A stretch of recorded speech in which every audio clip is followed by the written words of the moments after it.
Welcome back to another episode of Jason's Bricks in 5, where I discuss LEGO content in videos of 5 minutes or less. Well, we are back at my city of Fiverton, and today I thought I'd give a quick update on the lighting project. I think it was maybe a month and a half ago I showed how I lit one of my modular buildings. Well, I've been working on it. I got a couple of orders in. I have one more coming for the part I've decided I'm going to get to, and then I'll take a break. But I thought I'd give a quick overview and show you what we've got going on. Now, just a couple of things before I do that. One thing I did was I ended up getting a wireless switch. So it's a Wi-Fi switch, which is nice because I can just turn it on with my phone, and I don't have to reach behind and mess with any cables. I can actually turn it on from somewhere else as well. So that's been something I've actually really enjoyed. I got it at Home Depot. It was like $10, something like that. So, if you're thinking about lighting your city, it's definitely something I would recommend. All of my lighting products I've ordered are from Bevan's Bricks. I've been really happy with them. I've learned a lot as I've gone through and set this up, and I'll probably do a video coming up where I go over some of the specifics about it. I've decided to drill holes in my lamp posts in order to run the wire through there to hide them, but you can see there's been some casualties, as I've learned, because the hole is just barely wide enough, and if you mess up, you got problems. Let me turn the camera around and we'll take a look at the city, and then I'll just kind of talk through it quickly.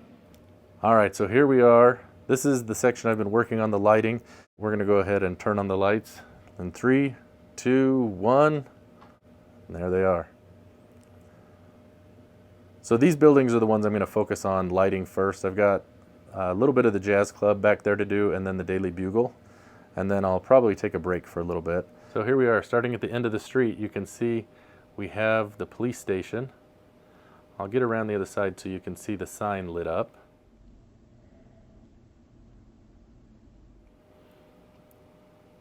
You can see we've got the donut shop next door. That's part of that modular. We've got the fire brigade. I don't know how well it's turning out, but you can see I've got a light up in the bell tower. And the other thing, I put a blue light on the phone box there. So I think that helped add to it. Next, we've got the cinema. And this was the part that was kind of tricky, figuring out how to get those lights to run. But I think they turned out pretty good.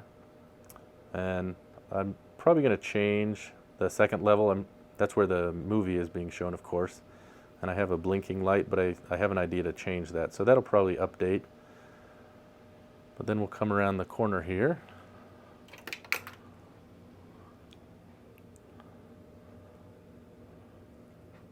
And you can see we have the Emporium.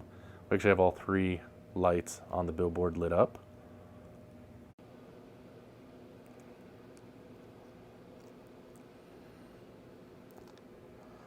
And I added a few more lights inside the Emporium, so it's a little bit lighter than it used to be.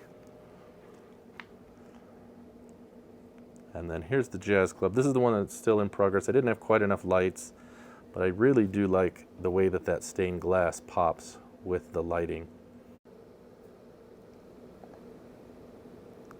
Really happy how those street lamps turned out. I ended up going with the warm light, not the bright white. And I think it looks a lot better.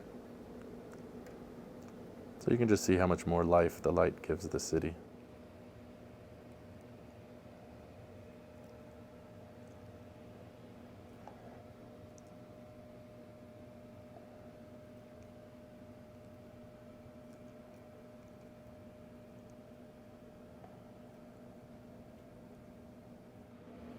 So the lights are still on, not quite as noticeable in the light, but yeah, I'm real happy with how it's turned out.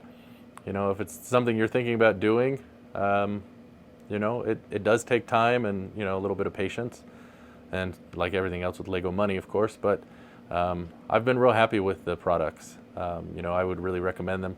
Like I said, I'll do another video where I kind of, show the inside and explain, how they work, but everything's modular. I can take the buildings apart, and, the buildings will still separate just like they would prior to being lit. So that's going to do it for today. Thanks for watching, and we'll see you next time on Jason's Bricks in 5.